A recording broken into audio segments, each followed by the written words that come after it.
Chers amis, bonjour. Comme vous le savez, depuis quelques jours, une guerre a éclaté entre la Russie et l'Ukraine, Poutine ayant décidé d'envahir le territoire ukrainien. Bien sûr, nous sommes contre la guerre et nous sommes contre cette initiative belliqueuse de la part du Kremlin que rien ne justifie.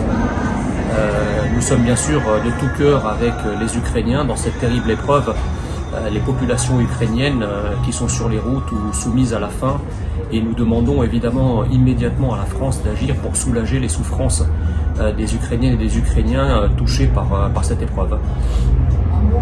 Maintenant, si on passe un petit peu le cap de l'émotion, je suis assez surpris de voir combien tout le système est ligué contre Éric Zemmour, parce qu'il a eu le malheur il y a quelques semaines de prendre le pari que la Russie n'envahira pas l'Ukraine. Je tiens juste à dire que c'est toute la classe politique qui avait fait ce pari directement ou indirectement, donc il faut qu'ils arrêtent les autres là de jouer les hypocrites un jour. Emmanuel Macron, le premier, s'est rendu, comme vous le savez, en Russie, espérant renverser une table en marbre de 10 mètres qui était trop lourde pour lui. Il nous avait promis un sommet Biden-Poutine qui mettrait fin à la guerre. On voit ce que ça a donné.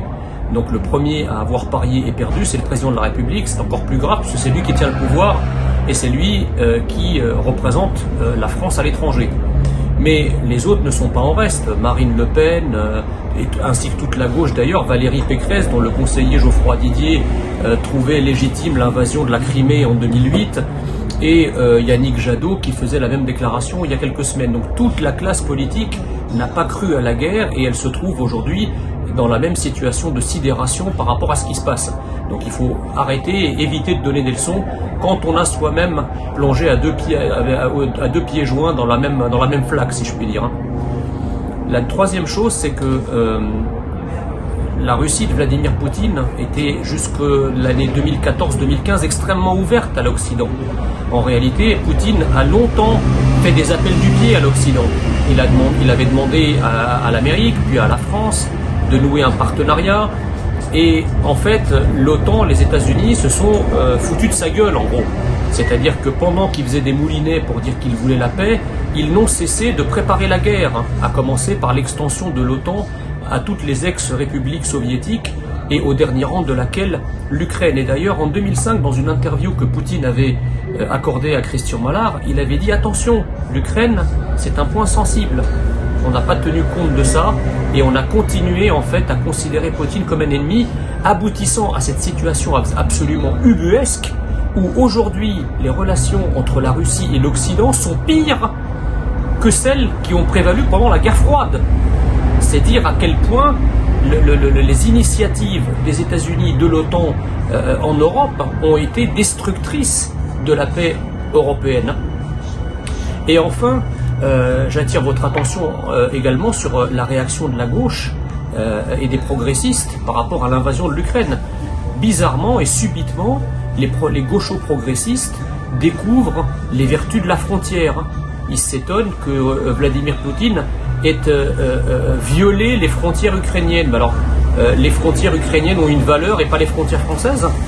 Ils se sont émus des menaces que fait peser l'invasion russe sur l'identité, j'ai même entendu de la part d'un certain nombre de personnes de gauche, de l'âme ukrainienne. Mais alors pourquoi ces valeurs qui sont encensées dans le cas de l'Ukraine deviennent subitement criminelles et néo-nazis quand il s'agit de la France ? Il me semble que la France et les Français ont le droit au même respect de leurs frontières et au même respect de leur identité, qui eux aussi sont soumis, les Français, à une invasion, certes plus sournoise, mais néanmoins réelle, de populations non désirées, arrivant illégalement sur le sol français et qui menacent l'identité de la France et son existence même. Donc tout cela est un salmigondi, encore une fois, provoqué par la gauche et par les progressistes, alliés des Américains.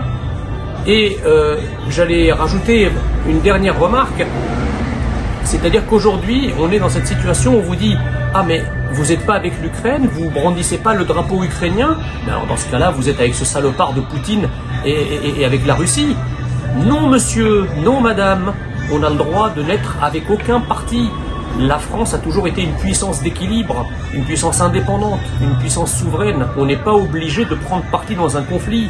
On n'est pas obligé, comme l'a fait le président Macron, de s'adresser à la France avec le drapeau ukrainien derrière. Comment voulez-vous ensuite vouloir aller jouer les médiateurs dans cette crise si d'entrée de jeu vous prenez parti pour l'une des parties en conflit?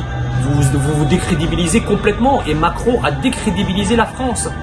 Donc en fait, Macron n'a rien fait pour sauver la paix. Maintenant que la guerre est déclarée, il ne fait rien pour essayer de l'obtenir, cette paix. Voyez?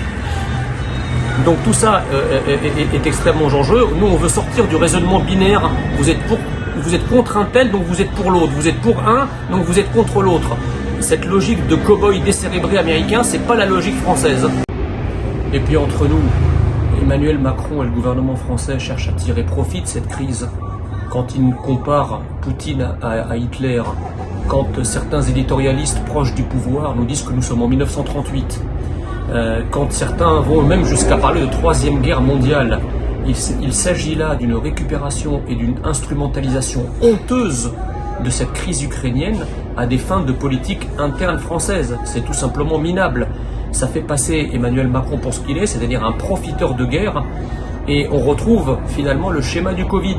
C'est-à-dire que là où, sur la base d'une crise sanitaire, Emmanuel Macron a organisé et attisé la peur pour essayer d'en tirer profit, il fait exactement la même chose de cette crise internationale au cœur de l'Europe pour attiser la peur et chercher à en tirer profit, puisque on sait très bien qu'une population qui a peur, c'est une population qui a tendance à se réfugier derrière le pouvoir en place. Donc il ne faut pas vous en laisser compter, c'est pas la troisième guerre mondiale, il n'y aura pas d'apocalypse nucléaire, il n'y a pas non plus de Hitler. Tout porte à croire que la solution à cette guerre n'est pas impossible, même à court terme. Donc il faut arrêter d'avoir peur, il faut regarder lucidement les choses en place. C'est pas demain que vous verrez des chars russes tourner autour de l'Arc de Triomphe.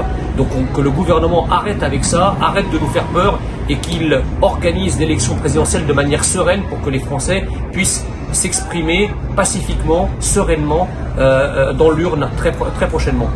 Merci.